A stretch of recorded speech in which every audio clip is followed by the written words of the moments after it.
Good morning, students. Am I audible?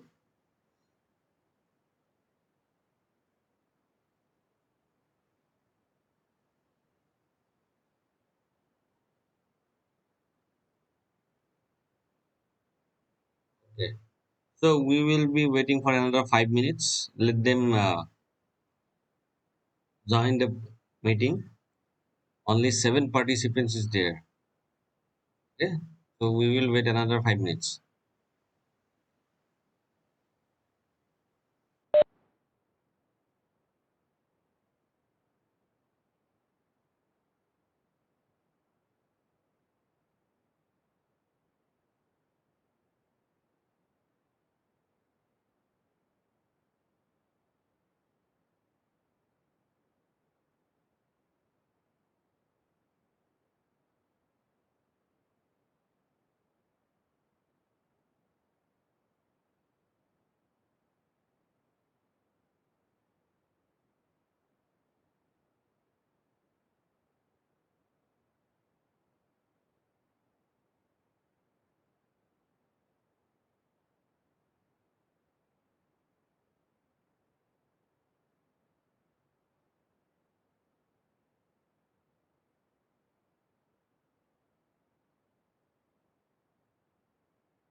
Okay, we will start our class today. Okay, now. So where we left is, I think here. Okay, types of open channel flow. So we have already discussed what is open channel flow, how it is different from pipe flow, or you can say what is the difference between pipe flow and open channel flow. Then we have studied different types of open channel. So today the next topic is what are the different types of open channel flow. Okay, so here,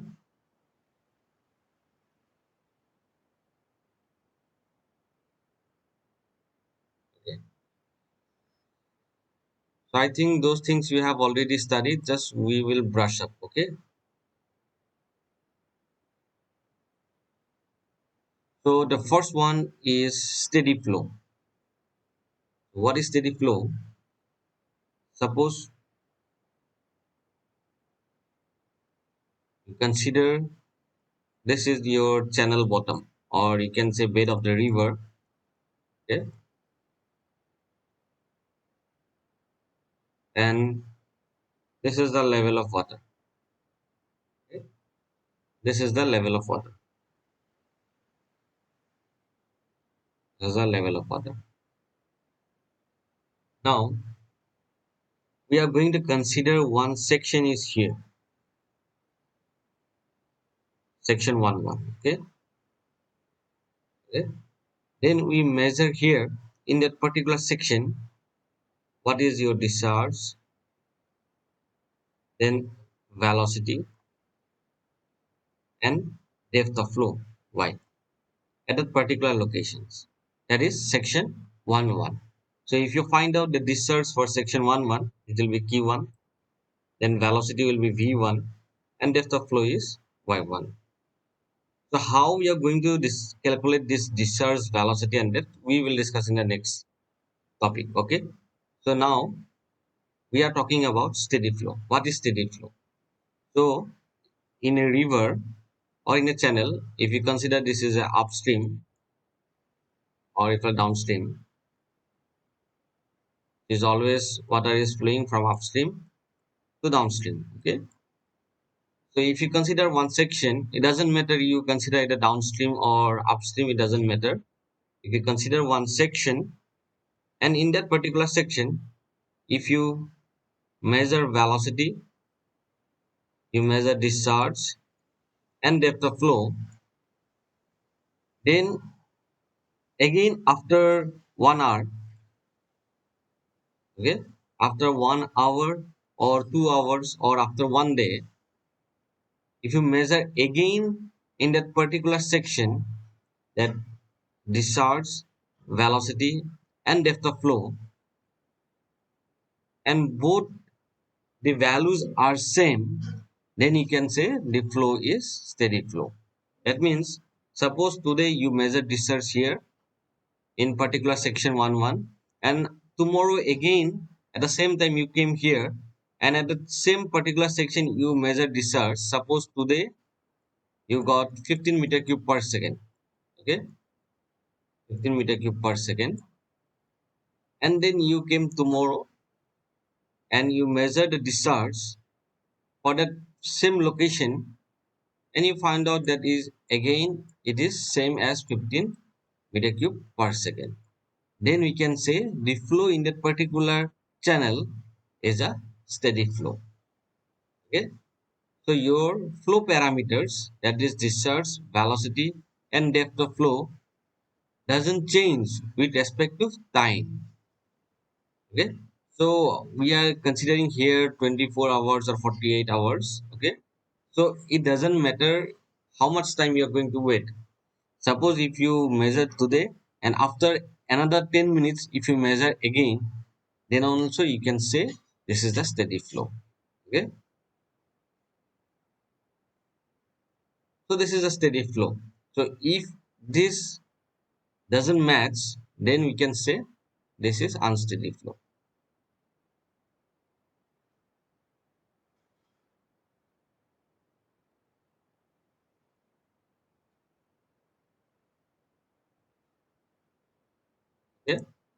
So what it says, steady flow, when the flow parameters such as discharge, velocity and depth of flow doesn't change with respect to time. Okay, with respect to time.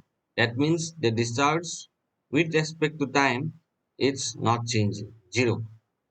Okay, velocity with respect to time is not changing. Depth of flow with respect to time, it's not changing. Okay, so those, if it's happened, then we can say the flow in that particular channel is steady flow.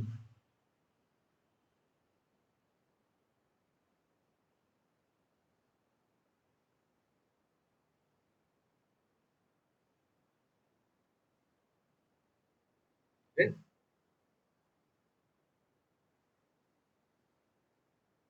So if this not the same, again if you consider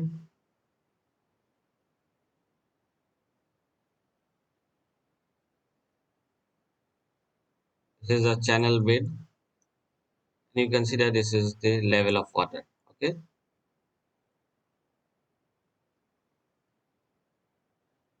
this is the level of water. You consider section 1 here, and then you measure here discharge velocity and y value.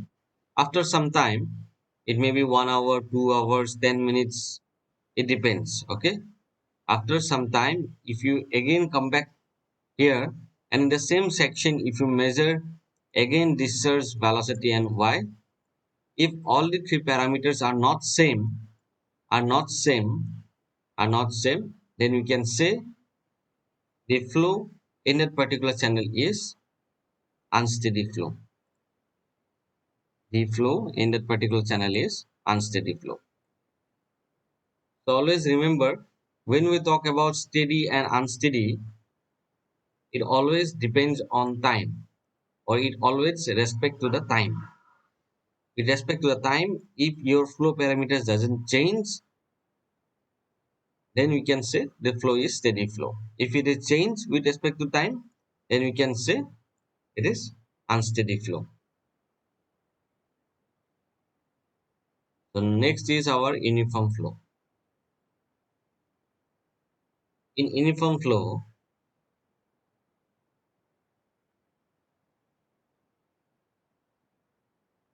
this is the channel bed, this is the level of water. Okay. In previous case, we have only considered one section. When we talk about uniform flow and non-uniform flow, we are going to consider two sections. Suppose this is your upstream, as it is in a higher elevation, and your flow is always flowing from higher elevation to lower elevation. So this is your downstream. Okay, as you can see, this is a lower elevation. Okay, so what we are going to do first, we are going to consider two sections, one in the upstream and second one in the downstream. Okay, now what we do, we measure the same parameters in that particular section 1. Suppose discharge 1, discharge, we measure discharge at section 1. Okay, so that's why q1. Okay, then velocity at section 1, then depth of flow at section 1.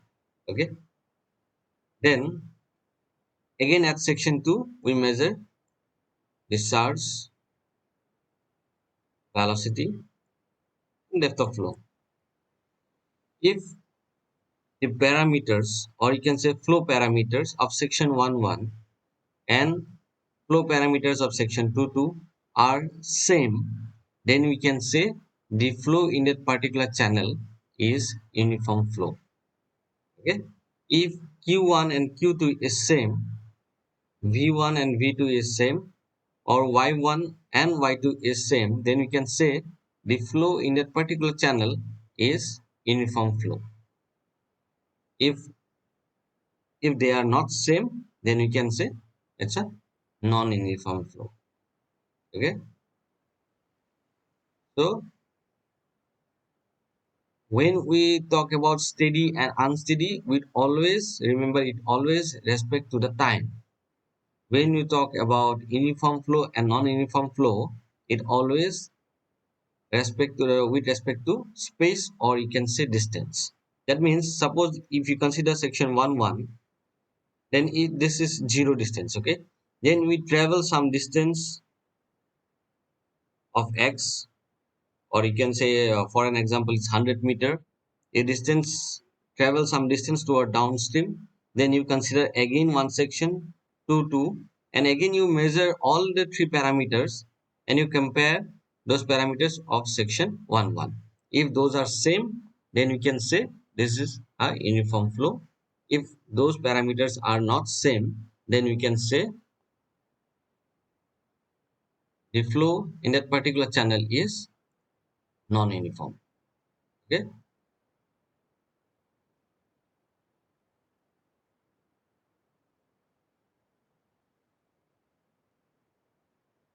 Okay. Those things we have already studied. We have just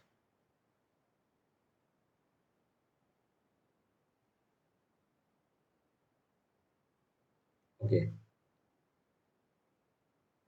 So we have discussed steady flow, unsteady flow, and then we have discussed uniform flow and non-uniform flow. When we discuss non-uniform flow, we have two types of non-uniform flow.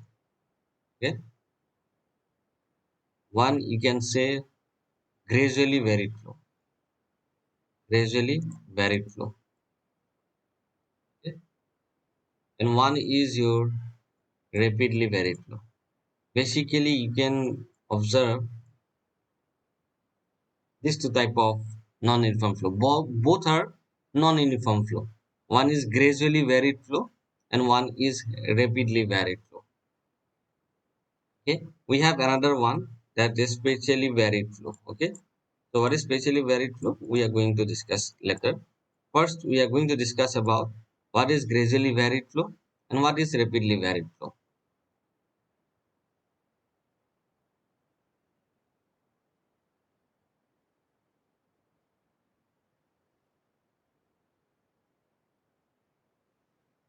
Okay, so the name itself we can identify.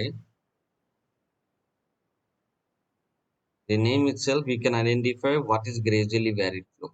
Okay, suppose there is a channel. If this is your bed of channel,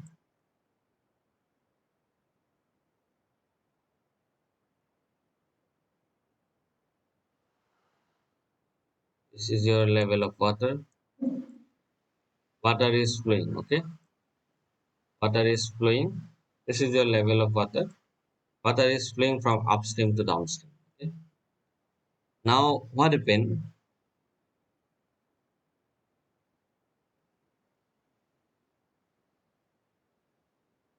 Suppose we need to provide some flow control structure.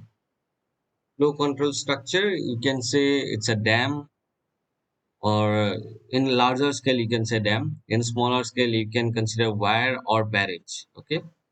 Suppose if you consider a wire or barrage, or you can say any kind of obstruction you provide to the flow of water that is flowing from upstream to downstream, then what you can see in this side, what you can see, the water is after the construction of the wire or barrage, or you can say hump. We can also call as hump. Okay, so you can see the water is gradually increasing. Okay? The water is gradually increasing here. You can see this condition. Okay, If we consider a small dam or weir as an obstruction of flow, then you can see that water is gradually increasing here.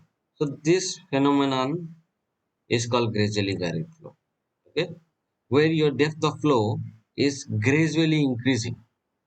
Okay, where your depth of flow is gradually increasing. So don't worry. In later classes, we have a chapter called gradually varied flow, where we are going to discuss in details about gradually varied flow. Okay. Always remember gradually varied flow, that your flow or depth of flow is gradually changing. It gradually increasing or is gradually decreasing.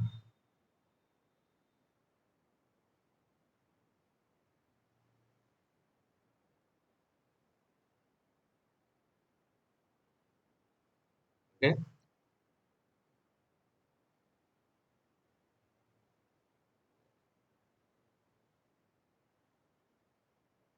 So this is gradually varied flow. What is rapidly varied flow?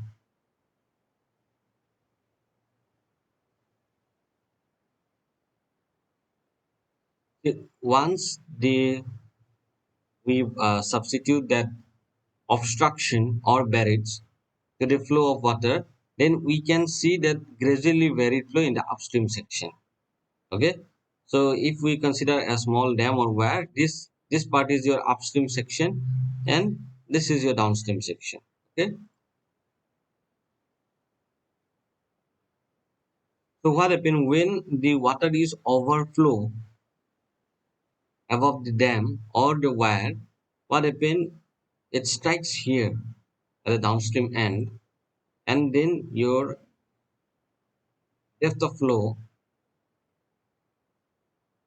changes rapidly. Okay, it looks like a jump, that your flow of water, it jumps from a particular depth to a particular depth. Okay, so this phenomenon is called your rapidly varied flow, or we can also say it's a hydraulic jump. Okay, where your depth of flow is suddenly changing. In gradually varied flow, your depth of flow is gradually changing, it increasing or decreasing. Okay.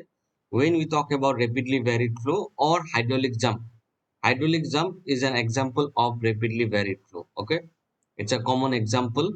Hydraulic jump, sometimes we create hydraulic jump, sometimes it naturally occurs. Okay. So that hydraulic jump is a suddenly or sudden change of depth of flow. Okay. So you can see here, before the jump, you have a depth of flow y1, and after jump, you have a flow of y2. Okay, this is y2. So your flow of water changes from y1 to y2. Okay, so this is called hydraulic jump, or you can say rapidly varied flow.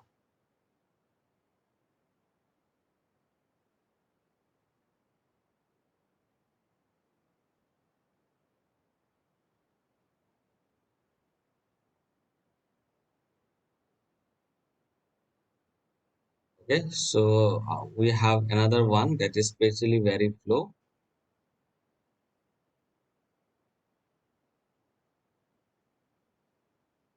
Okay, spatially varied flow is a very simple.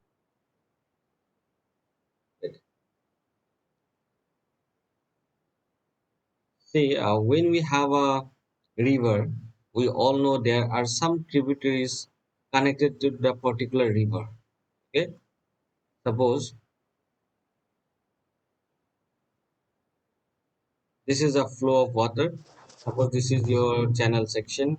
Then your water is flowing from upstream to your downstream, and then you have some lateral inflows, or you can say tributaries. So from the first tributaries, your discharge is coming or contributing to the main channel is Q1. So next the discharge will be changing to Q plus Q1. Then again you have a discharge of inflow of Q2. So after this inflow, your discharge changes from q plus q1 from to q plus q1 plus q2. So it's increasing. Okay. So similarly, if it's going out, you can say the discharge is changing or decreasing. Okay. So for better example,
okay, is it visible?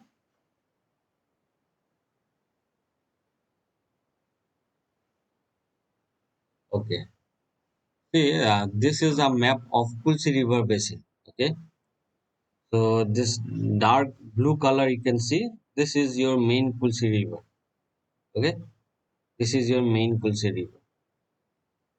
So if you see here,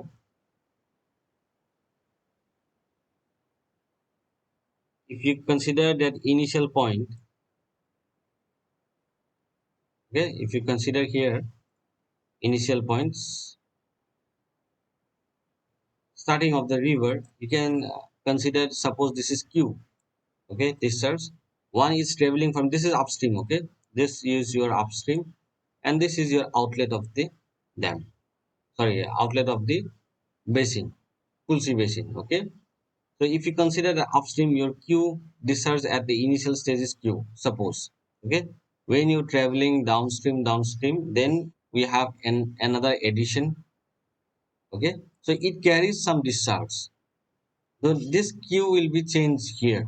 Okay, once you move downwards, again you have some lateral inflows coming to the main river. Then again your discharge will be changing. Okay. In similar way, you can see there are various inflows coming to the main river. Okay, which your increases your inflow or increases your discharge. So this phenomenon you can say it's as SVF, that is spatially varied flow, or it's in increasing. Okay, so this is your spatially varied flow. Okay, so this is nothing but your Tulsi River basin. Actually, one of your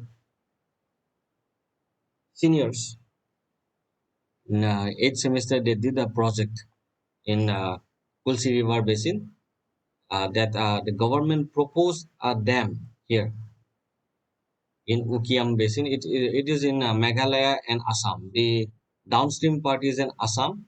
Here, the downstream part is in Assam, and here the upstream is in Meghalaya. Okay, so here the government is proposed a dam.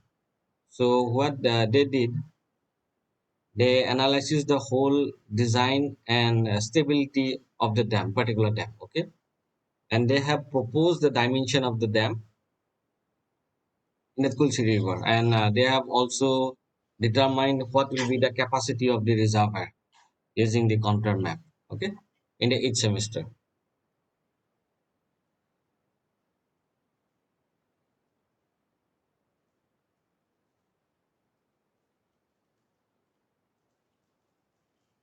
So this kind of map you can generate in using GIS. Okay, it's ArcGIS you can use, or you can use any open source software. Use GIS. Okay, to generate this kind of map. Okay,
Am I audible? Okay, okay. So this is an example of hydraulic jump. Another example of hydraulic jump. So if this is a sluice gate, in previous condition we can consider it is closed. As soon as you open this sluice gate, the water is flowing at a very high speed, or you can say at a very high velocity, because here your upstream, your head of water is very high. Okay, it's a very high. So when it comes out from the sluice gate, it gets an open space. It gets a open space. So what happens once it's come out, your height of the water is increases. So this is what hydraulic jump. You can see here, before jump, your depth of flow is y1. After jump, your depth of flow is y2.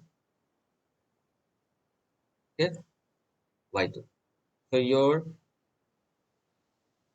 So this is your gradually varied flow. Your depth of flow suddenly changes from y1 to y2.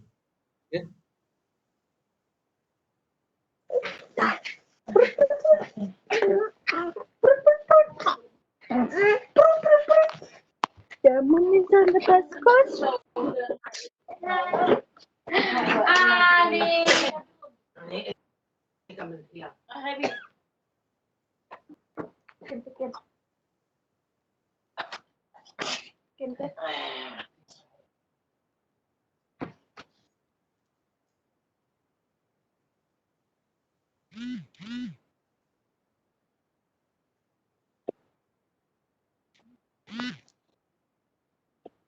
Okay.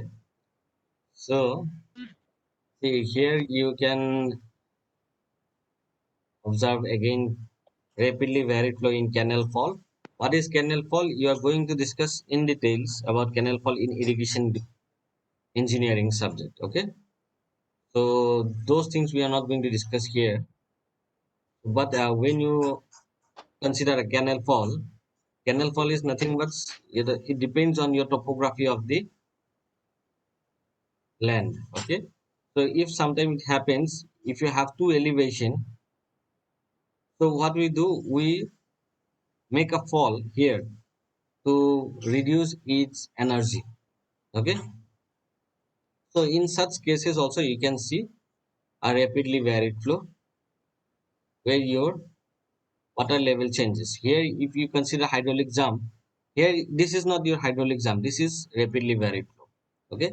Hydraulic jump is just an example of rapidly varied flow. Okay.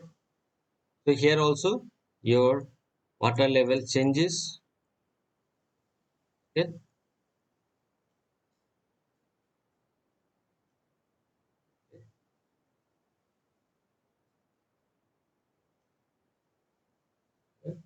From this height to this height. Okay.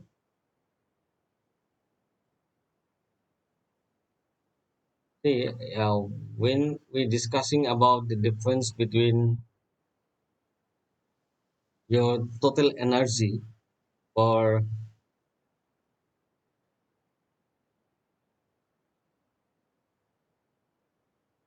in previous class we have discussed the total energy for pipe flow and open channel. Okay. Here what we have discussed, if you consider open channel flow, for total energy we have to consider kinetic energy head plus potential energy head plus datum head. If you add all the three, we can get total energy. Okay, that is with respect to the datum line, or you can say reference line. But if you find out energy with respect to the bottom of the channel, or you can say bed of the channel, that energy is called specific energy. Okay, I think we have already discussed. Okay, so what is the difference between total energy and specific energy? Total energy, we add all the three kinetic, sorry, energy head. That is, one is kinetic energy head, potential energy head, and datum head in total energy. Okay. When we consider specific energy, there will be only two. One is kinetic energy head and potential energy head. Okay.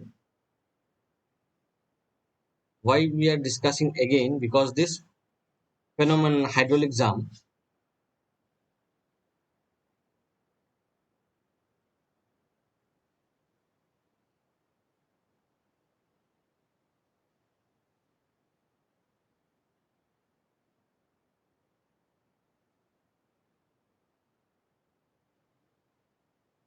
Okay.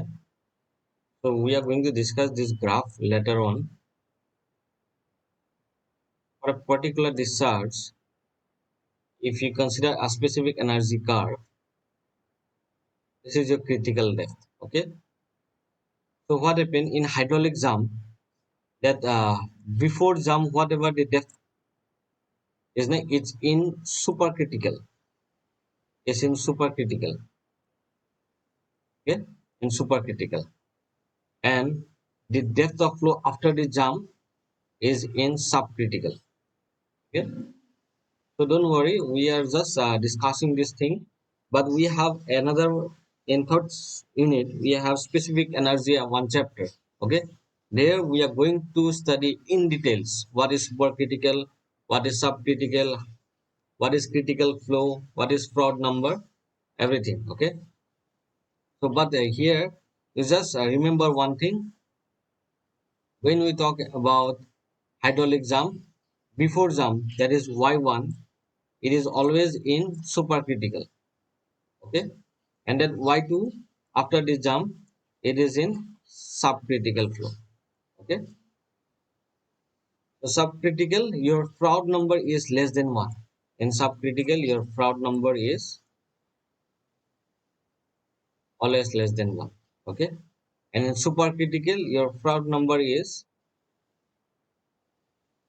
always greater than 1. Okay, how you are going to remember? Because by the name you can say that is supercritical is always Froude number is greater than 1. Okay, and for subcritical, your Froude number is less than 1, and for critical flow, your Froude number is 1. Okay, so don't worry, those things we are going to discuss again, and we are going to relate with hydraulic jump, how it relates to the hydraulic jump. Okay, I think you all know what is hydraulic, sorry, what is Froude number. Froude number is nothing but Vy root over g into d. Okay, this is velocity, g is acceleration due to gravity, and capital D is hydraulic depth. Okay, so d is nothing but your area by top width. Okay, area by top width. Okay, so in many textbook you can find that Froude number is given like this: Vy root over gy.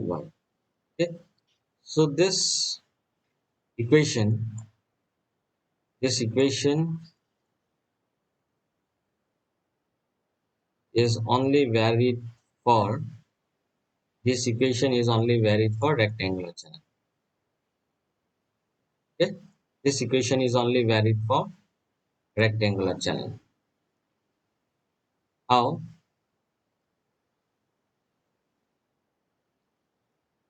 It's Vy root over Gd. Okay, so if you consider a rectangular channel,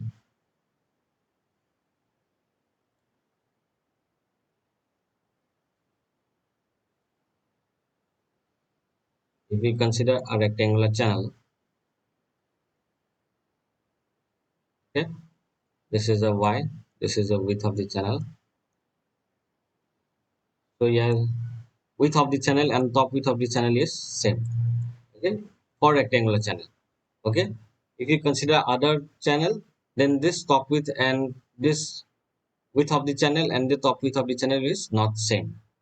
Okay, so here d equal to area by g is area by top width. In place of top width we can write width of the channel.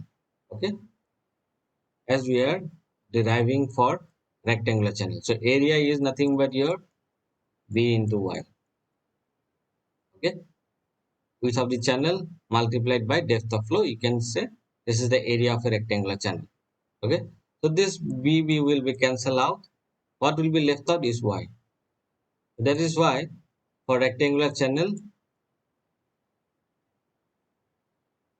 in place of D, we can write Y. Why it is not valid for trapezoidal channel? If you consider a trapezoidal channel,